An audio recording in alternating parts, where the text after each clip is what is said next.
Και το 1923, 21-22 από εκεί, ο Λούκας δημοσίευσε το συγκλονιστικό κείμενο Ιστορία του Ταξική Συνείδηση που μιλάει για πραγματοποίηση, έχοντας μερική γνώση του έργου του Μάρξ, όχι τον έργο της νεότητας. Ανακάλυψε κάπου γράφω στο μυαλό του, στη φαντασία του, ότι κάπως έτσι θα λέει ο Μάρξ, και πράγματι έτσι θα λέει με τη θεωρία της ολοτρίωσης ο Μάρξ. Υπήρξε ο Γκράμψι, ο οποίος δεν είχε, αν και δεν είχε γνώση της οικονομίας, και στη συνέχεια του Μπερναντέτο Κρότσε, του μεγάλου φιλόσοφου του Ιταλού Ιλανιστή Χιγελιανού, συνέλαβε το θέμα και του κάνει το θέμα της σημασίας της σκέψης και της θέησης. Γι' αυτόν και το Γκράμψι το κόμμα είναι ο συλλογικός διανοούμενος που σκέφτεται και δρά κατόπιν σκέψης, ανάλυσης, σαν υποκείμενο, σαν όρια, είναι από πίσω Χέγκελ. Έτσι τα λέω πολύ απλά. Και διαμορφώνεται ένα νέο κίνημα φιλοσοφικού ανθρωπισμού, μαρξιστικού νεομαρξισμού, με τον Λούκας, τον Γκράμψι, τον Γκος και μετά με τη σχολή της Φακούθης, η οποία πλέον όταν μαθαίνει τα κείμενα από την έκδοση που έκανε ο Ρασιάνος το 1933, ο μεγάλος αυτός μαρξολόγος και μελετητής του Μάρξ που έκανε μέγιστη υπηρεσία που τα έβαλε στην Ιππάνια, αρχίζει και διαμορφώνεται πλέον συγκροτημένη σχολή σκέψης, η οποία δεν είναι πρωταρχικά ή κυρίως οικονομική, αν και οι φιλόσοφοι της σχολής Φακούθης, δηλαδή ο Χορχάιμερ, ο Αντώνο, ο Μαρκούζε, ο Μπένζαμ, έχουν άριστη γνώση της οικονομίας και έχουν την οικονομολόγο, τον πανή οικονομολόγο, τον Βόλο του στην ομάδα τους. Και βέβαια και ο Χάπερμας μετά, που είναι ο νεότερος για μια μεγάλη περίοδο, είχε πολύ καλή γνώση των θεμάτων αυτών. Βέβαια, ο Χάπερμας μας έχει χαράσει τα τελευταία χρόνια, γιατί έχει γίνει, ίσως θα έλεγα εγώ, δεξιός σοσιαλδημοκράτης. Θα δούμε. Όμως και αυτός έχει παίξει πολύ σημαντικό ρόλο στην αναδιοργάνωση, γιατί είπαμε η σκέψη που προχωράει και πρέπει συνέχεια να μπαίνουμε σε διαδικασίες αναδιοργάνωσης του μοντέλου. Και ο Χάπερμας έκανε τη μεγάλη καινοτομία, εισήγαγε την έννοια της επικοινωνίας, για την οποία και εκμιλίωση της οποίας έγραψε από 1200 σελίδες. Ένα δίπλωμα συγκλονιστικό κείμενο και έχει μια βάση από άπειρος, μόλις αυτό λέει εμπειρικά και θεματάω εγώ, από την υπόθεση της ΕΡΤ. Όταν έγινε η υπόθεση της ΕΡΤ, λέω εδώ στη νέα μέση κυβέρνηση, γιατί το πρόβλημα της επικοινωνίας στην ιστορία, στις κοινωνίες του αναπτυγμένου καπιταλισμού είναι κεντρικό. Και όχι κεντρικό παρά η οικονομία.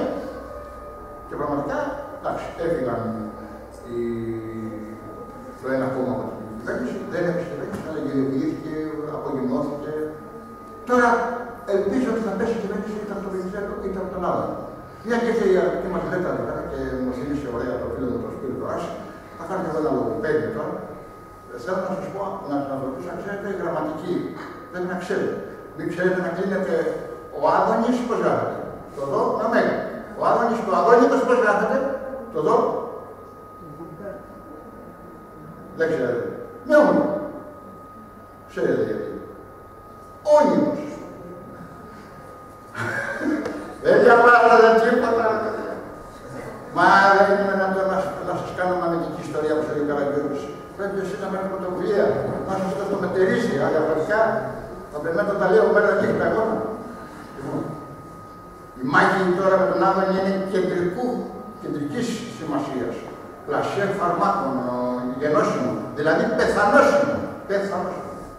Λοιπόν, περνάμε, θέλετε να ρωτήσετε πριν προχωρήσουμε παραπέρα. Λοιπόν, κάνουμε τώρα, μπαίνουμε στο δεύτερο μέρος και εδώ σε σχέση με ό,τι σας είπα μέχρι τώρα, σκεφτείτε. Είπαμε, ο Μάρξ, όλα αυτά τα πράγματα. Ωραία, σχολείς αυτούς. Αυτά που κάνουμε εμείς. Στη συνέχεια όλα τα πράγματα. Δεν αντιγράφουμε κανένα. Πρωτοτυπούμε. Προσπαθούμε να κάνουμε κάτι, να εισάγουμε μια νέα διάσταση σχέση. Εκμεταλλευόμενη, βέβαια τα δεδομένα της εποχής. Τα δεδομένα της εποχής ήταν ότι είχαμε τη δυνατότητα, όταν έγιναν καλλιτεχνικές και αισθητικές πρωτοβουλίες, έμεναν περιφερειακές ή μαθαίνονταν τοπικά στη Ρωσία, κυρίως στη Ρωσία ήταν το απόγευμα της πρωτοβουλίας. Στη συνέχεια έγιναν δημοσιεύσεις για όλα τα ρεύματα της τέχνης και μπορούμε, η βιβλιογραφία είναι πλούσια πλέον. Έχουν γίνει και μεγάλα μουσεία, γιατί και τα μεγάλα μουσεία είναι ένα άλλο θέμα, δεν τα ανοίξουμε αυτό το θέμα. Είχα την ευκαιρία να πάω σε πάρα πολλά, να ανοίξει το Google όταν ήμουν στο Παρίσι, το 1996, κάθε μέρα με τον Παυλιάδο ήμουν εκεί, κάθε μέρα. Συναντιόμασταν στους πυλιόμενους κάλους. Και να ζήσουμε, έχω γράψει κάθε λόγο, να ζήσουμε αυτό το, μέσα από την έκθεση, προσπαθήσαμε να παρατηρήσουμε έναν εσωτερικό ή εσωτερικευμένο διάλογο με τα έργα των μεγάλων καλλιτεχνών της πρωτοπορίας. Διαφορετικά δεν υπάρχει αισθητική. Δεν υπάρχει αισθητική διαφορετικά. Μπορεί να γράψει για την τέχνη, η αισθητική δεν είναι για την τέχνη. Είναι η θεωρητικοποίηση, η γενική θεωρητικοποίηση, η καθολική θεωρητικοποίηση. Και για την τέχνη, αλλά και για την κοινωνία, και για την ιστορία. Η μορφή ίσον το άπλο, σύμφωνα με τη φραγκοκιανή αντίληψη. Και επειδή ο Αντώνης άφησε εντελή την αισθητική θεωρία, με διάφορες σημειώσεις, έχουμε ένα background θεωρητικό, το σεμινάριο αισθητικής στη Σορβόνη. Προσπαθήσαμε να δούμε συστηματικά το πρόβλημα της μοντέρνας τέχνης όλα αυτά τα χρόνια, χωρίς όμως να κάνουμε σύστημα. Είναι η μεγάλη καινοτομία που εισάγει ο Αντώνης, παραμένοντας από το πρώτη στιγμή μέχρι το τέλος της ζωής του, κατά βάθος σοκρατικός, απορριτικός, σε διάλογο. Και όταν πήγε να κάνει ένα συμπέρασμα, είχε ανακαλύψει ένα καινούργιο πράγμα ο Αντώνης στη συνέχεια του λετροαμού και των φιλολογικών και λογοτεχνικών πρωτοποριών, την αναστροφή, την αμφισημία, την αμφιλιητέ και την αναστροφή. Το πρώτο κείμενο που το έκανε πείραμα απάκασα είναι το μήνυμα Μωράη, που είναι ένα κείμενο 250 σελίδες, αυτός πάνω. Ο Χορχάιμερ το ίδιο έχει κάνει στο φιλοσοφικό συνωματάριο 2 τόμους. Μιλάμε για κείμενα μεγάλης απογοήτευσης, βγαίνουμε από την καταστροφή του Δεύτερου Παγκοσμίου Πολέμου. Η εμπειρία του φασισμού είναι συγκλονιστική. Αν ξέρει κανένας καλά γαλλικά, πάρτε να διαβάσει αυτό το συγκλονιστικό βιβλίο του Αρίλ Λεφέβρ, γιατί Κοσιάνς Μυστιφιέ είναι η μυστικοποιημένη συνείδηση. Ο φασισμός είναι μια μυστικοποιημένη συνείδηση η οποία δεν απογυμνώνεται. Και πρέπει να την απογυμνώσουμε. Ένα συγκλονιστικό κείμενο το 1934. Το βρήκα λίγο πριν πίσω Κάουπμαν και θέλω ακόμα λίγο κουβερία από μια λόγω θα καταλήξει. Παρεμπιπτόντως, σας λέω και για ένα άλλο συγκλονιστικό κείμενο του Τσεζάρε Παβέζη. Η επιλογή αντιστοιχώς από το βιογραφικό του, ένα κείμενο αυτοβιογραφικό που είχε, δεν το κατανοώ, έγκλημα μεγάλο, συγκλονιστικό κείμενο, μεγάλος λογοτέχνης, μεγάλος αγωνιστής, μεγάλος φιλόσοφος της ζωής, όχι φιλόσοφος επίπεδο αυτόν να εγγράψει, αλλά φιλόσοφος του τρόπου που θα γεωγράψει, ο οποίος μετά το 1945, ζώντας την εμπειρία μέλος του Κομμουνιστικού Κόμματος, ζώντας την εμπειρία της απελευθέρωσης στην Ιταλία, της κινητοποίησης στα πάντα, ήδη σκέφτεται από πριν την τραγωδία της ανθρωπότητας, όταν βλέπει την ανάπτυξη από το 1945 και μετά, δηλαδή τον εμπλουτισμό, ότι οι φίλοι του και οι σύντροφοι απεμπολούσαν τα πάντα, γράφει ένα συγκλονιστικό πρόσωπο που λέει καιρός για δράση. Συγκλονιστικό κείμενο. Όποιος το δει στο διαβάσει, θα κάνει πάλι με τον εαυτό του. Εγώ κάνω πάλι με τον εαυτό μου διαβάσει. Λοιπόν, και επανέρχομαι σε αυτό που κάνουμε όλα αυτά τα χρόνια. Έχουμε την κοινωνία, την ιστορία, την φιλοσοφία από τη μια μεριά, την αισθητική, την τέχνη, την μοντέρνα τέχνη κυρίως, και την αισθητική από την άλλη, αλλά η αισθητική όντας την καθολική σύλληψη που έχουμε.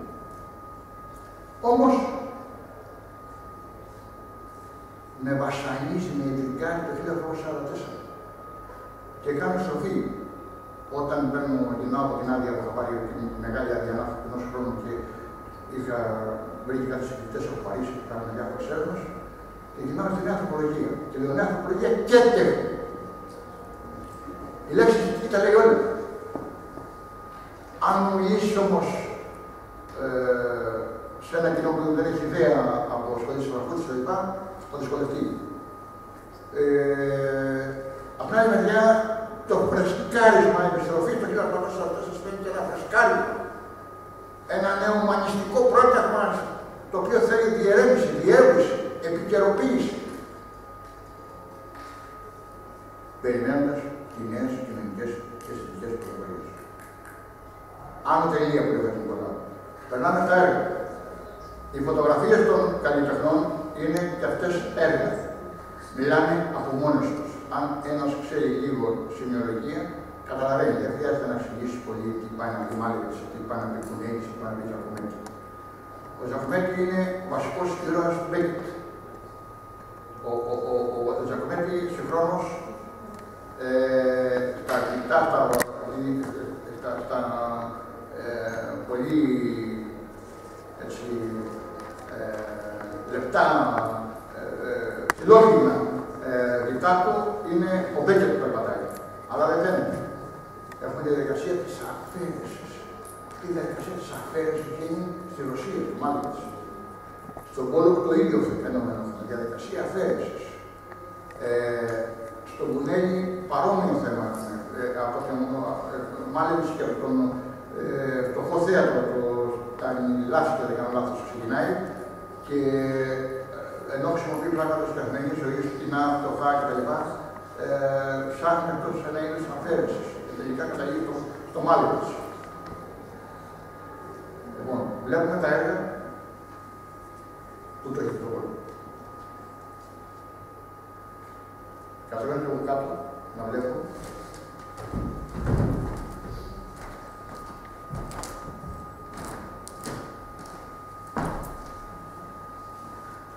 Λοιπόν, αριστερά έχουμε μέσα ο Μάλεβιτς, δεξιά ο Πόλο, αριστερά ο Σλάβος και μετά ο Κουνέης. Ο Σλάβος, ψάχνω να σου πω, είναι στη δεκαετία του 50-60 Έλληνας γρήπτης, με σπουδές στην Αθήνα, πάει στην Γαλλία με υποτροφία, στο εργαστήριο του Ζατκίν, ενός Ρώσου δίκτυ της φωτοπορίας και κάνει πράγματα τα οποία είναι πρωτόγνωρα στην ιστορία της τέχνης. Έχει γνώση της ιστορίας της ένας διευθυντής κυρίως και κυρίως της Ρώσικης, αλλά κάνει άλλο πράγμα, το οποίο δεν μπορούμε να πούμε μορφολογικά ότι είναι το τάδε έργο. Έχω ασχοληθεί χρόνια για να καταλάβω τι κάνει ο Σλάβος. Έχω γράψει δεκάδες σελίδες. Μπορώ να πω ότι ακόμα είναι ερώτημα. Και αυτό είναι το μεγάλο σημαντικό της αισθητικής. Η μεγάλη πρόκληση. Να μην τελειώνει η συζήτηση. Να μην τελειώνει η έργα. Λοιπόν, ξεκινάμε το Τζακομέτη. Ευτυχώς δεν έχω βγει στο κινητό πριν πέρα 4 φίλοι. Πάμε. Μάλεβιτς, μάλλον τετράγωνο. Θεωρείται το απόλυτο έργο του Μάλεβιτς. Το 1917 δεν κάνω λάθος, 16 μάλλον τώρα, ναι. Έκανε πολλά από τετράγωνα. Ένα βασικό το πιο γνωστό είναι αυτό το χρόνο, λίγο πριν ξεσπάσει η Επανάσταση. Και μετά κάνει μια όλη σειρά, μαύρο το τάγο. Και εδώ είναι το φοβερό ότι ενώ γίνεται η Επανάσταση στη Ρωσία, ο Μάλεβιτς σκέφτεται με όρους μαύρο. Που δείχνει ότι υπάρχει μια υπόλοιπη μαθήτερη ανησυχία, μια αγωνία για το τι γίνεται. Στο βάθος τα βλέπει όλα σκοτεινά ο Μάλεβιτς. Υποτίθεται ότι μέσα από μια πολύ ώρα να την εξηγήσουμε τη διαδικασία ζωγραφικής, φτάνει σε αυτό το μαύρο, δεν είναι απλό μαύρο. Παίρνουμε ένα χρώμα και ζωγραφίσαμε και φτάσαμε το μαύρο. Που είναι στην ουσία μια πάλι με το υλικό, μια αλλαγή των υλικών, ένας μετασχηματισμός των υλικών και μέσα από αυτή την πολύπλοκη διαδικασία φτάνει στο να κάνει αυτό το ιστορικό μαύρο τράγωνο που έχει προκαλέσει άπειρες συζητήσεις. Στη Σορβόνη, στο σεμινάριο της Εθνικής, είχαμε και έναν μαλεβιτσικό και μαλεβιτσολόγο. Σαν τον Παουλάτη, αυτός δεν γινόταν να μην αναφερθεί στο Μαλεβίτς. Μαλεβίτς, μας είχε τρελάνει. Και έγραψε ένα κείμενο 5 σελίδες. Όχι πολύ, 5 σελίδες. Ο Ντιδιέ, ο Ρικ Βαλατά.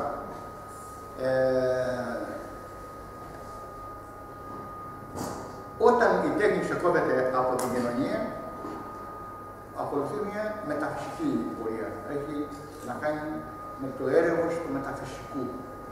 Αυτό το μεταφυσικό όμως δεν είναι μεταφυσικό ακοινωνικό, σύμφωνα με τις έρευνες του Goleman, είναι ένα κοινωνικό μεταφυσικό. Και εδώ η λύση είναι μέσα από το ξεπέρασμα σε επίπεδο πνεύματος δια του μαύρου, το Σουπρέμου, που πάλι ο Μάλεβιτς να νικήσει. Λοιπόν, πάμε παρακάτω. Το μαύρο αυτό το Μάλεβιτς είναι αφήσα μας.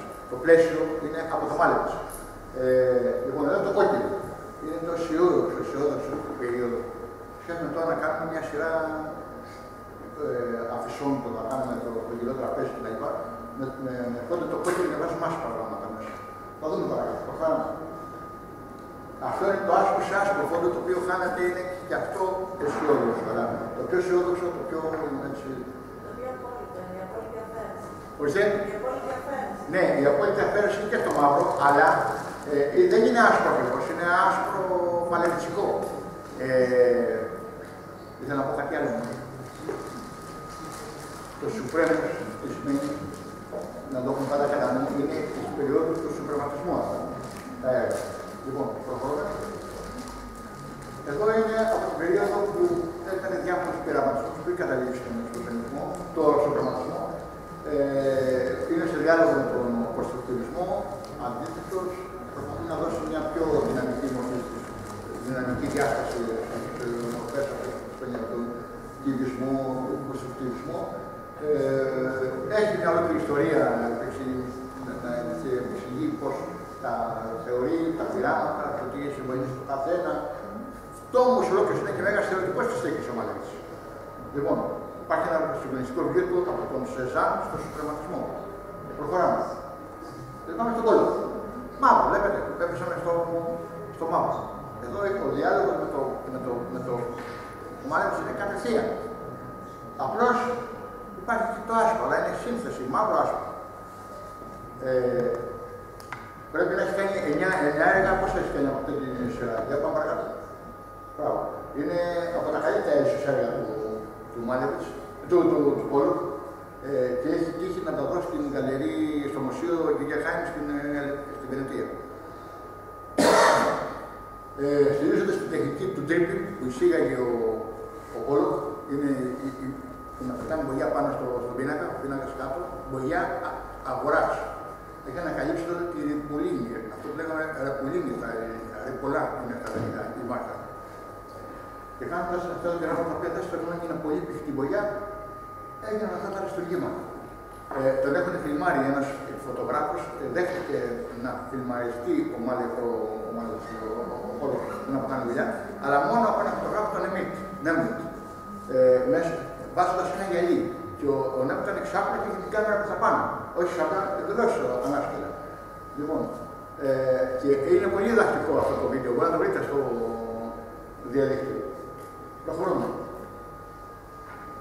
Αυτό πρέπει να είναι όλο το νούμερο 7, πρόγραμμα και επιδόες. Είναι πιο στοιχειώδες το αριστερό. Προχωράμε. Βάζει και χρώματα. Βλέπετε σιγά σιγά ξεβαίνει το μάτι και βάζει χρώματα. Και στο τέλος κάνουμε στην αποθέωση των χρωμάτων. Όλα τα χρώματα σε ένα μήνα. Τα μεγάλα. Ωραία. Πήγαμε τα παιδιά στην δοκιμέτρα. Πήραμε μια εικόνα, έτσι. Μάλεβιτς, Πόλο. Από τον Πόλο που μπαίνουμε στον αγαπημένο εξπρεσιονισμό με τα χρώματα, ξέρουμε το Μάλεβιτς, μπαίνουμε σε άλλο κεφάλαιο. Έντονο πνευματιστικού περιεχομένου. Κρατήστε τον όρο πνευματιστικού περιεχομένου. Αφαιρετικού, αφαίρεση ίσον πνευματισμός. Ο Μάλεβιτς με τον σουπρεματισμό και με την αφαίρεση του εισάγει, στην ουσία εισάγει έναν πνευματισμό. Απέναντι στον υλικό κόσμο που ξεφεύγει σε μια κατάσταση ξεπεσμένη, σε ένα να μιλάνε όλοι για λεφτά, κυριαρχούν μορφές αλωτρίωσης, ο καλλιτέχνης ως ευαισθητοποιημένος δέκτης κοιτάζει να ξεφύγει, κοιτάζει να βρει διέξοδο μέσω του πνεύματος. Δεν λέω ότι ήταν η μοναδική λύση, αλλά δεν μας διαφέρει και άλλη λύση να υπήρχε. Εξετάζουμε και αναλύουμε τη λύση που προτείνει ο καλλιτέχνης. Αυτή η μετάπλαση, η μεταλλαγή από το πραγματικό στην αφαίρεση δεν είναι εύκολη υπόθεση. Είναι πολύ δύσκολη διανοητική διαδικασία. Θέλει ώρα να το δει κάποια στιγμή να το συζητήσουμε. Λοιπόν, το Τζακομέτη. Το ίδιο. Στη συνέχεια τη αφαίρεση στο δεξί. Εδώ υπάρχει ένα άλλο καλλιτέχνη που μεσολαβεί, ο Μπραγκούζη, ο μέγας λήπτης Μπραγκούζη, Ρουμάνος. Ο οποίος, παιδιά, ακούστε, τον άνθρωπο που έκανε τη ζωή του. 2 φορές πήγε με τα πόδια Παρίσι, Ρουμανία και γύρισε. Και μάλιστα τη δεύτερη φορά απογοητευμένος έφυγε από τη Ρουμανία, αφού είχε πάει στο Παρίσι, γύρισε να κατασταθεί στη Ρουμανία και απογοητεύτηκε και ξαναγύρισε στο Παρίσι. Λοιπόν, το Τζακομέτη, αυτά είναι τα φιλόμενα, είναι το πλατεία στην πόλη, θέλω να πω, το έχει κάνει για μακέτα για τη Νέα Υόρκη για ένα σχέδιο που είχαν θέσει να αναμορφώσει την πλατεία, το οποίο δεν του δώσαμε. Δεξιά είναι υπό την επίλεια του σουρεαλισμού. Υπάρχουν περίοδοι του Τζακομέτη, προχωράμε. Εδώ είναι τα έντονα τραγικά έργα του, αγωνιώδη, τραγικά και συγχρόνως αφαιρετικά. Ενώ έχει μπροστά του τη φιγούρα, έχει το πορτρέτο, η διαδικασία του είναι de figurante. Από φιγουρατιβίστηκε, να καταργεί, να ξεθεί, να αποφιγουροποιήσει τη φιγούρα. Δεν φτάνει στο σημείο να απελευθερωθεί εντελώς από τη φιγούρα, σπάνια, σε μερικά έργα μόνο, αλλά το ενδιαφέρει αυτή η διαδικασία, αυτό το παιχνίδι, το οποίο ήταν κύρια εισφορά στην τέχνη του Τζακομέτη. Προχωράμε. Προχωράμε στο Σλάβο. Εδώ βλέπετε δεξιά, βλέπεις αμέσως Τζακομέτη. Άμα το δεις, έχοντας δει τα προηγούμενα Τζακομέτη, ήταν σε διάλογο. Από την άλλη μεριά, αριστερά, έχουμε να κάνουμε με μορφές ως πρωτόγονες, πώς το πούμε, πώς το λέγαμε, πρωτόγονες, είναι δύσκολο να τα ελληνικά, σε πρωτόγονες μορφές αφαίρεσης, αποφιγουροποίησης, πριν φτάσει στα αγγλικά με τις τρύπες. Προχωράμε. Ορίστε, αρχή νέας εποχής, λέει το κόσμο. Η αρχή του κόσμου. Αρχίζουμε να έχουμε τέτοια τίτλους, γιατί έχει μια συνείδηση ότι μπαίνει σε μια περιπέτεια που δεν ξέρει πώς θα τον οδηγήσει. Και εδώ είναι το φοβερό ότι ενώ ξέρει το Τζακομέτη, το έργο του, δεν έχουν στενή επαφή. Ό,τι κάνει μόνος του, απομονωμένος. Η επίδραση του Ζάτη στο αριστερό είναι έντονη, όπως και του Μπραγκούζη. Ενώ δεξιά είναι μεγαλύτερη επίδραση του Τζακομέτη, αλλά και του Πέρσνερ, του Ρώσου, καλλιτέχνη δίπλης της φωτογραφίας. Βέβαια, εγώ πιστεύω τελικά ότι το προσωπικό στοιχείο, η προσωπική του μεταμόρφωση των έργων, μετασχηματισμός, είναι αυτό που περιέχει. Δεν είναι οι επιδράσεις. Έχουμε λάθος να πιστεύουμε ότι μόνο να συζητάμε μόνο για τις επιδράσεις, γιατί ότι τελικά η τέχνη είναι μια άφηση επιδράσεων. Η μεγάλη τέχνη είναι κάτι το παραπάνω που προσθέτουμε και έτσι προχωράει η τέχνη. Λοιπόν, προχωράμε. Κλάβος πάλι. Αυτό το αριστερό είναι από τα πολύ σημαντικά του έργα.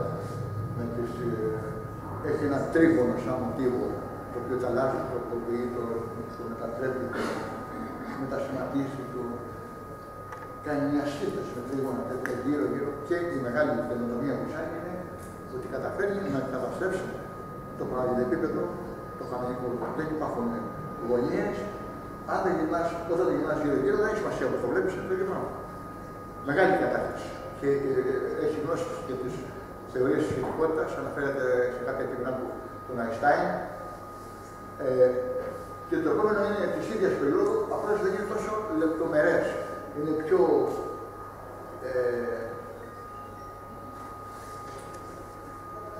ας πούμε, επανέρχεται σε κάποιες επιφάνειες, γιατί είναι υστερότερο, ολόκληρες επιφάνειες. Προχωράμε. Ο σκεπτόμενος. Έχουν μανία οι Αιγύπτες από το Ροντέν και το σκεπτόμενο, πώς το λέγανε, το ιστορικό έργο του Ροντένου. Θυμάμαι το τίτλο. Είναι σε διάλογο με το Ροντένου ο Δασκάλος. Όμως, δει τι κάνει ένας ετώνας που τραφαγεύει. Σκέφτεται, έχει συνείδηση. Δεν είναι ένδοχη τέτοια, δεν είναι χάι. Προχωράμε. Πού είναι εμείς, εδώ έχουμε την αισθητοποίηση του ξεπερασμένου κόσμου, των απορριμμάτων, των άφησων. Και δημιουργούμε εργοτέχνες. Αλλά τα ήθη της καταστροφής, της απόρριψης, των απορριμμάτων, του φτωχού, του ασύμβατου παραμένουν. Δεν θέλει να φτιάξει κάτι το οποίο να είναι εντελώς καθαρό. Πάμε ωραία. Συνέχεια, με τσουβάλια, και βάζει κάρτους, η μανία από τους κάρτους, γιατί έχουμε ένα συγκολιστικό στοιχείο που ζάει ο Κονέλης. Δεν ξέρω αν έχεις το έργο του Τάλογα, το εσωτερικό το έργο. Το τέλος. Αυτά ήταν από τις πρώτες περιόδους του Κονέλη. Με τις μεγάλες εγκαταστάσεις που κάνει τώρα, κάνει άλλα πράγματα. Κάνει ένα έργο σε ένα χώρο. Είδα τελευταίο το έργο που θα ήταν στο Μουσείο της Κυκλαδικής Τέχνης, όλο το διαμορφωμένο το μουσείο, με ένα έργο σχεδόν όλο. Πάμε όλα. Αυτό πρέπει να είναι από κάποια πινάλια, πώς θα είναι. Τα βιβλία, τα τούμπλα, πέτρος. Γι' αυτό άσκησε να προσπαθήσουμε να φτιάξουμε κάτι, να έχουμε σε έναν αισθητισμό. Ξεφεύγουμε από τα πεταμένα πράγματα, αλλά με φτωχά πράγματα να φτιάξουμε κάτι που να τραβάει, να έχει, μπαίνουμε στην έννοια του αισθητισμού. Δύσκολη έννοια. Και από πολλές εδώ ήταν αρνητικό. Για μια ορισμένη περίοδο, όταν δεν υπήρχαν μεγάλα παραπονήματα στην κοινωνία, ήταν μια διέξοδο. Γιατί να το απολύψουμε. Για πώς μπορούμε να τα κάνουμε. Στην Γαλερή Άττικο, το 1960. 12 άλλο.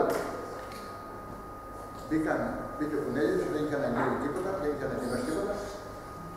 Κατευθείαν το βράδυ, περιμένουν όλοι τι θα κάνει, δεν είχε κάνει τίποτα, είχαν αρχίσει τα γέλια και μπαίνει μέσα με το άλλο στην Γαλερή και έγινε χαμός.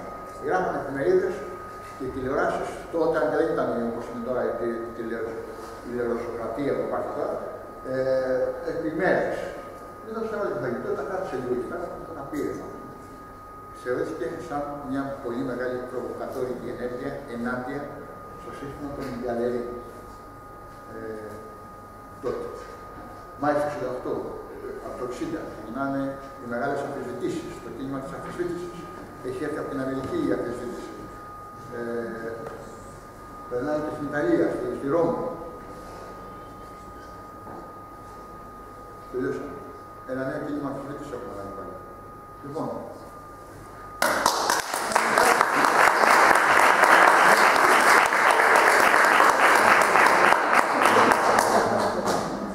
ερωτήσεις. Δεν ξέρω αν ήταν κατανοητά όλα αυτά που είπα. Ήθελα να δώσω μια εικόνα. Δεν ξέρω την ιδέα της διάλυσης. Ενώ παλεύουμε εναντίον της ιδέας της διάλυσης. Είναι ένα παράγοντα.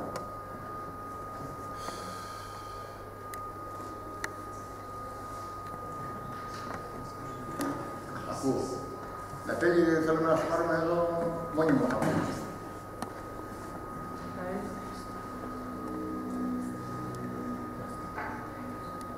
Τι κάνουμε, σταματάμε εδώ, να συνεχίσω να μιλάω. Τι ώρα είναι. Τελειώσαμε. Δεν θέλετε να συζητήσουμε να... Τα καταλάβω τώρα όσο θα είπα. Λοιπόν, στο κοινό τραπέζι θα δούμε πιο εμπισταμένα τη γέννηση των πρωτοπολιών. Ξεκινώντας από τον υπερσυνισμό, μετά το Μάλεβιτς, βασανιστικό το Μάλεβιτς. Θα προσπαθούμε να δώσουμε σε 10 λεπτά, 15 τα βασικά στοιχεία του Μάλεβιτς. Ήδη κάναμε μερικά πράγματα, αλλά και κυρίως το ιδεολογικό και κοινωνικό περιεχόμενο. Μετά, Κουνέλης, αυτοπόβερα, πιο συστηματικά έχει εσείς. Και εγώ παντός καιρού. Λοιπόν, ορίστε, 11 του μηνός. Και βίντεο άρθρα να ρίξουμε. Βίντεο άρθρα, πες εσύ, εγώ να μην ζητάς τόσο πολλά. Σε ένα κείμενο που πιστεύω ότι θα το τελειώσουμε σχετικά γρήγορα, αναφερόμαστε συνέχεια στο ιστορικής σημασίας έργο του Μανέ η Ολυμπία. Και γίνεται ένας διάλογος που δεν έχω κάνει ποτέ άλλοτε. Δεν είναι κείμενο αλοκρασιόνται, όπως λέμε στα γαλλικά, κάτι το οποίο είναι η προδοσία της αισθητικής, η κατάληψη της αισθητικής. Είναι ένα κείμενο προσπάθεια πάντοτε αισθητικής. Βέβαια, πολλές φορές, ξέρεις, μπορεί να παλεύεις, ας πούμε, να βάλεις ένα γκολ, ας πούμε, στο ποδόσφαιρο και να φτάσει τα μότρα σου. Και από μια λάθος απόκριση, μια λάθος παλιά, τσακ, 2 πάσεις και έβαλες γκολ. Έτσι έβαλε γκολ προχθές στην Ντόρτμουντ. Το είδα στην τηλεόραση. Και πολλές άλλες φορές. Και η Ελλάδα έβαλε γκολ προχθές, τις βάλες ότι με ποιον έπαιζε να πούμε, την Ουκρανία. Έτσι και εδώ τώρα. Ούτε μία πάσα να πούμε, αδέσποτη. Και εδώ να σου πω λίγο την ιστορία αυτού του κειμένου. Παλιά με την εξομοίωση που γινόταν εδώ πέρα μεσαιωνικό μοναστήρι με τους δασκάλους, μαθαίνουν συνέχεια τα ρέματα, όλη μέρα να λένε το Ευαγγέλιο τα ρέματα, του Μοντέρνα Τέχνης, είχαμε υποχρεωθεί να συνεργαστούμε με ανθρώπους που είχαν διδακτορικά για να βγει και πέρα στο πρόγραμμα και είχαν πάρα πολλά θέματα. Και είχαμε βρει μια φορά που είχε κάνει διδακτορικό και είχε μανία με την Ολυμπία. Και πάω σε ένα τμήμα, γιατί καμιά φορά καλύπταμε ανάγκες που παρουσιάζονται. Και λέω, παιδιά, τι κάνετε που έχετε παράπονο, λέω, από την Άννα. Άννα τη λέγανε. Όχι, μας λένε, αλλά κύριε, μας έχει τρελάνει με αυτή την Ολυμπία. Εσείς τι λέτε για αυτό? Λέω, το Ολυμπία δεν έχει στο έργο. Σας έχει αναλύσει την Ολυμπία, μπράβο της. Α, λέει, το κρίνω. Γιατί δεν το κρίνω, λέω. Ξέρετε τι η Ολυμπία στην ιστορία της τέχνης και της σκέψης. Μας τα έχει εξηγήσει πολύ καλά, δεν έχουμε παράπονα, αλλά είχαν πλαγί μου, δεν ήταν και μεγάλοι δάσκαλοι. Πώς θα το πούμε, δεν ήταν φοιτητές να ντρέπονται να μιλάνε, τα μιλάνε κατευθείαν. Λέω, θέλετε να συνεχίσω και εγώ την Ολυμπία? Όχι, να πάμε σε κάτι άλλο. Και επεκταθήκα. Όμως, σαν ιδέα μου έμεινε στο μυαλό η Ολυμπία. Δεν είχα προτάσει ποτέ να ασχοληθώ. Πάντα τα αποθούσα στα θέματα, τα αποθούσα. Μέχρι μια ωραία στιγμή μου ήρθε, έπρεπε να πάω να μιλήσω σε ένα συνέδριο στις Πρέσπες, που ήταν με θέμα το πεδίο. Νέα παιδεία, διευρυμένα παιδεία κτλ. Σκηνόντουσαν την ιδέα ότι η κρίση της παγκοσμιοποίησης κλείνει τα παιδεία, τα περιορίζει. Ήθελα να εξηγήσω πως από την Ολυμπία άνοιξε ένα μεγάλο πεδίο, το οποίο ήταν στο απογειό του με την αφαιρεμένο εξπρεσιονισμό, τη σχολή του Παλαισιού κτλ. Και τώρα πρέπει να κάνουμε, συγγνώμη να μην συνέχεια στα γαλλικά, να ξαναεισάγουμε νέα παιδεία. Βρήκα και ένα απόσπασμα με τυχαία των Γκολμάν, βρήκα στα βιβλιοθήκη μου ένα κείμενο του Γκολμάν, το είχα πει 1970 και δεν το είχα δει. Το είχα διαβάσει και το είχα ξεχάσει. Το ξαναδιαβάσω και λέει για το πεδίο. Ωραία. Που λέει για πάντοτε ότι πρέπει να σκεφτόμαστε με όρους διεύρυνσης, να προσπαθούμε να διευρύνουμε το πεδίο. Διαφορετικά η σκέψη απονεκρώνεται. Το ίδιο στη τέχνη. Η Γκολμάν ήταν μέλιστος μελετητής της τέχνης. Έχει γράψει ένα φοβερό κείμενο για το Σαγκάρι. Φοβερό κείμενο. Λοιπόν, οπότε ξαναπήρα, λέω να συνεχίσω από την Ολυμπία, κάνω μια έρευνα πάνω και εγώ και σε αυτό το κείμενο κάθε μία, δηλαδή σχεδόν όλη η παράγραφος στο τέλος σταματάω, ξεκινάω από την ανάλυση μία dissertation για την Ολυμπία, μία contemplation για την Ολυμπία. Στο τέλος χανόμαστε μέσα στα διάφορα θέματα, στα συγκείμενα, όπως τα λέγανε οι γλωσσολόγοι και οι σημειολόγοι, και τα οποία συγκείμενα έχουν, θέλω να δείξω, θα το λέω τώρα, μετά στο στείλω να διαβάσετε, πιο σημαντικά από την Ολυμπία. Και έτσι κατάφερα και απέφυγα το μεγάλο πρόβλημα, την πρόκληση, το ότι σύμφωνα με την αισθητική, με την αντωνική αντίληψη, να μιλάς, έτσι ξεκινάει, στις περίφημες σημειώσεις για την αισθητική, πριν ξεκινήσει την αισθητική θεωρία. Το να μιλάς για ένα έργο τέχνης δεν είναι ακόμη αισθητική, επιλέξεις. Ne pas encore de l'esthétique. Δεν είναι ακόμα. Το de l'esthétique δεν είναι στα δεν είναι αισθητική. Πώς ξεφεύγουμε, δεν μπορούμε να αποφύγουμε το να ασχοληθούμε επισταμένα με ένα μέγιστο έργο. Οπότε προσπάθησα να δείξω διάφορες καταστάσεις που βγήκαν στις συνέχειες Ολυμπίες. Από τον φόβο, τον κυβισμό κτλ. Και φτάνουμε, επειδή μιλάμε για παιδεία, στον μέγα καλλιτέχνη που θα μείνει στην ιστορία για μια σειρά 14 παιδείων που έκανε, το Στάμο. Έχω μιλήσει και άλλη φορά για το Στάμο. Τα Affinity Fields, τα τέρμονα παιδεία, τα οποία είναι, αν τα μελετήσεις καλά, έχει διαβάσει τα κείμενα του Στάμου, που μελετήσεις τα πάντα τι λέει ο Στάμος, ότι είναι μέγας διανοούμενος ο Στάμος, δεν είναι κανένας απλός ζωγράφος. Και είμαι τυχερός που βρήκα διάφορα ντοκουμέντα, ακόμα και από την Αμερική μου στείλανε. Ο Κώστας, ο Κωστοφοράπος, λέω Κώστα Φρέχα, βγήκε, έψαξε και μετά στείλε. Λοιπόν, παλαιός φοιτητής μας εδώ. Τελικά από πίσω είναι η Ολυμπία, η έννοια του πεδίου που εισάγει η Ολυμπία. Δεν λέω τίποτα άλλο, θα το δούμε στη συνέχεια. Γιατί σας το λέω τώρα αυτό? Θα σας στείλω και το κείμενο να δείτε, ας πούμε, πώς προσπαθούμε να κάνουμε αισθητική και η διδασκαλία, όπως έλεγε ο δάσκαλος μου, είναι και αυτή φιλοσοφία. Υπάρχει διδασκαλία που δεν είναι φιλοσοφία. Όπως η φιλοσοφία, αν δεν κάνεις διδασκαλία, εντάξει, θα κάνει μονόλογους, εσωτερικούς μονόλογους. Και μας έδωσε τη δυνατότητα να σκεφτούμε, να συζητήσουμε, να προβληματιστούμε και να φτάσουμε σε μια θεώρηση δοκιμιακού χαρακτήρα πάντοτε διαφορετικά να μπούμε στο σύστημα, γιατί η μοντέρνα τέχνη ξεκινώντας από την Ολυμπία.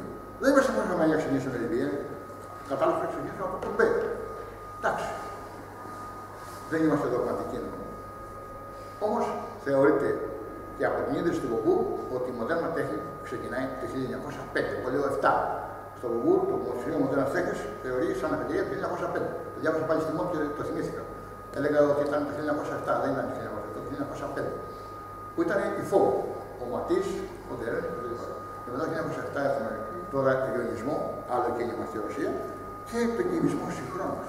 Και μετά πολύ το φωτοεπισμό. Σταματάμε, δεν ξέρω. Κάτι ξέχασα γιατί σας έλεγα, γιατί πιάσαμε την συζήτηση για την Ολυμπία και βλέποντας συζητώντας την δουλειά πάνω στην αφημερινή εξωτερικό, πάμε στο Μάλεβιτς, όλα αυτά που δείξαμε τώρα εδώ πέρα. Και γενικότερα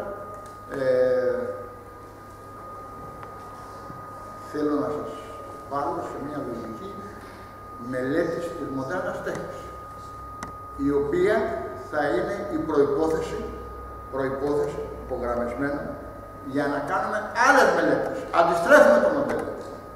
Λέω για τη νέα ανθρωπολογία, αλλά τέχνη, μοντέρνα τέχνη συνέχεια. Μορφή. Και η κοινωνία είναι μορφές.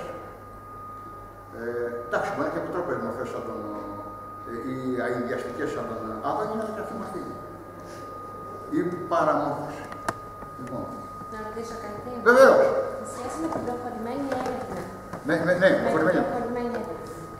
Αν μπορούσατε να διευκρινίσετε. Τι πάνε πριν προχωρημένη. Σε ποιο σημείο διαφοροποιείται με την κλασική επιστημονική έρευνα? Λίγο πιο δυνατά. Με την κλασική μορφή της επιστημονικής έρευνας. Ποιο είναι αυτό το σημείο που τη διαφοροποιεί? Παραπέρα. Ναι, τι είναι το χαρακτηριστικό της δηλαδή και πώς. Καλή ερώτηση, αλλά. Και δεύτερο σκέλος, αν θέλετε, αν υπάρχει βιβλιογραφία, αν θα μπορούσατε να έχουμε στα mail μας κάποια ενδεικτικά. Τώρα μιλάμε, το τελευταίο χρόνο μιλάνε στη Γαλλία για προχωρημένη έρευνα. Recherche avancée. Και έχουν αρχίσει στην Αμερική να μιλάνε για advance. Δεν μιλάγαμε πριν. Δεν υπάρχουν τόσο κείμενα όσο πρακτικές προχωρημένης έρευνας και περιμένουμε να βγουν νέα κείμενα τώρα. Η έννοια είναι ότι δεν δίνουμε έμφαση στο πλάτος της έρευνας. Τι κάνουμε μια έρευνα που κρατάει χρόνια και προσπαθούμε μετά να κάνουμε μια ανασκευή μεθοδολογική, να δούμε ποιο είναι το σεώδες και να δούμε τις τάσεις προς τα που πάει και περνάμε, ας πούμε, από διαδοχικά φίλτρα και διαδοχικά στάδια την έρευνα μέχρι να καταλήξουμε σε ένα συμπέρασμα. Και καμιά φορά, μάλλον πολύ συχνά, από τη μέχρι τώρα εμπειρία που έχουμε κάνει, πολλές φορές μπορούμε να καταλήξουμε και σε κάποιο τελειωμένο κείμενο. Μιλάμε για κείμενο, δεν μιλάμε για προφορικά. Βέβαια και για προφορικά, δηλαδή, αν θέλετε, όλο αυτό το πράγμα που σας έκανα τώρα είναι μια μορφή προχωρημένης έρευνας, μια ιδέα. Δηλαδή πιάσαμε τα πάντα, από οικονομία, φιλοσοφία, ιστορία, ό,τι υπάρχει και δεν υπάρχει. Να δούμε σήμερα το τι γίνεται. Δηλαδή, το διαφορετικό είναι ότι απλά θέτει ερωτήματα χωρίς να τα απαντά. Όχι. Και χωρίς να έχει κάποια συγκεκριμένα αυτό είναι το δοκίμιο. Ο ορισμός του δοκιμίου είναι να θέτουμε ερωτήματα κατά το Λούκα χωρίς να απαντάμε. Διάβασε το κείμενο από ό,τι είδα. Ή όχι. Δεν τα έχεις καθόλου. Ναι, απλά ήθελα και από εσάς. Ναι. Πάμε πάρα πέρα. Δεν μπορώ να το διατυπώσουμε με ένα συγκεκριμένο τρόπο. Και δυστυχώς, σας είπα και πάλι, από πέρυσι, από παλιότερα, είχα διασταθεί ότι θα πάω προς τα εκεί και ζήτησα δεύτερο εξάμηνο, αλλά δεν μπορεί να μου δώσουν. Ο μόνος τρόπος είναι για να μπείτε στην προχωρημένη έρευνα να δουλέψετε όσο μπορείτε πιο εντατικά στο πρώτο εξάμηνο και όσοι θέλετε να συνεχίσετε, εγώ σας καλώ όλους, γιατί όπως λέμε τώρα με τα μόρια, πτυχία, γλώσσες, μεταπτυχιακό, διδακτορικό, θα υπάρχει και ρουμπρίκα από κάτω, εργασίες που θα τις ονομάζουμε προχωρημένης έρευνας. Αν δεν έχει κάποιος μια εργασία προχωρημένης έρευνας, σιγά σιγά θα γίνει. Κάποτε το μεταπτυχιακό, τα ξεκινήσαμε εδώ και βάλαμε μεταπτυχιακό, ήταν πρωτοποριακό πράγμα για την Ελλάδα. Τώρα παντού όλοι μιλάνε για μεταπτυχιακά. Έχετε το Υπουργείο και τα κάνει, τα κωδικοποιεί. Θα έρθει κάποια στιγμή και το Υπουργείο και θα λέει προχωρημένες έρευνες, ήδη έχει εισαχθεί η έννοια της μεταδιδακτορικής έρευνας. Μετά το διδακτορικό, μεταδιδακτορική προκηρύξη και μεταδιδακτορική έρευνα. Και η μεταδιδακτορική έρευνα είναι μια μορφή προχωρημένης έρευνας. Με βάση όλα τα επιστημολογικά και επιστημονικά δεδομένα να δούμε προς τα που πάμε. Κάποτε μίλαγα για το κέντρο χάους που θέλαμε να κάνουμε, το οποίο ήταν ένα φοβερό εγκλήμα που δεν μας άφησε ο Σιμίτης να το κάνουμε, το είχαμε έτοιμο, χρηματοδότηση απ' έξω, τότε ήταν εύκολη, μετά θα δυσκόλευε, θα βρίσκαμε τη λύση και θα κάναμε αυτές τις έρευνες ήδη από τότε και στον χώρο της τέχνης, γιατί μας δίνανε ελεύθερο ο Πριγκοζίνη και η ομάδα του να κάνουν ό,τι θέλουν. Αυτοί να κάνουν τα δικά τους. Εντάξει, και εγώ θα το παρακολουθώ τα δικά σου, με ενδιαφέρει. Η νόμιμη Βασιλική με ενδιαφέρει. Η θεωρία του νόμιμη Βασιλική. Το βέλος του χρόνου με ενδιαφέρει. Βρίσκουμε συνάφειες. Το τρίτο χρηματικό αξίωμα δεν μπορώ να το αναθεωρήσω. Είναι νόμος, έχει πάει νόμπελ ο άνθρωπος. Όπως μπορούμε να θεωρήσουμε και τον νόμο του Γκέμπελ ή του Χάιζενμπεργκ. Πώς θα σκεφτούμε και με βάση αυτά τα επιστημονικά και επιστημολογικά δεδομένα στον χώρο των κοινωνικών επιστημών. Δυστυχώς πολλοί δεν σκέφτονται έτσι και λένε καρακούρια στον χώρο των κοινωνικών επιστημών. Εγώ επειδή τυχαίνει να έχω και διπλό background και θετικού επιστημών και ανθρωπιστικού, δεν έχω πρόβλημα ούτε δέος ούτε τίποτα. Έχουμε κάνει άπειρες συζητήσεις με την ομάδα που ήρθε. Δεν το πετύχαμε τότε. Συνέχισα εγώ την πορεία μου, έκανα ό,τι μπορούσα να κάνω με τα μέσα που είχα. Τώρα πρέπει να κάνουμε κάτι πιο σημαντικό. Είναι ευκαιρία. Έτσι, είναι ευκαιρία. Και η οποία προχωρημένη έρευνα απριορί θα είναι διεπιστημονικού χαρακτήρα.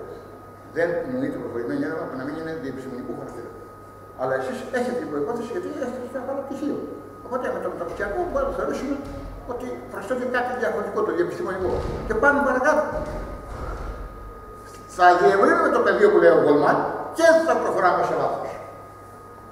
Δεν θα περιοριζόμαστε να λέμε να σταυρώσουμε τα χέρια, ας πούμε, περιμένουμε το μάνα σε ουρανό. Γενικώς δεν υπάρχουν παραδοχές. Όλα συζητούνται και όλα επανατοποθετούνται από τον νούμερο μέχρι σήμερα. Αυτό πάει να πει προχωρημένη έρευνα. Έχουμε όλο το πεδίο. Δηλαδή, διεύρυνση θα είμαστε σε όλο το πεδίο, σε όλο το δυνατό πεδίο. Ανθρωπιστικών και κοινωνικών επιστημών. Και στις δυνατές του συνθέσεις των υποπεδίων, ας το πούμε έτσι. Αλλά με στόχο πάντα μην χάσουμε την ολότητα, την καθολικότητα του πνεύματος, την εξέλιξη του πνεύματος.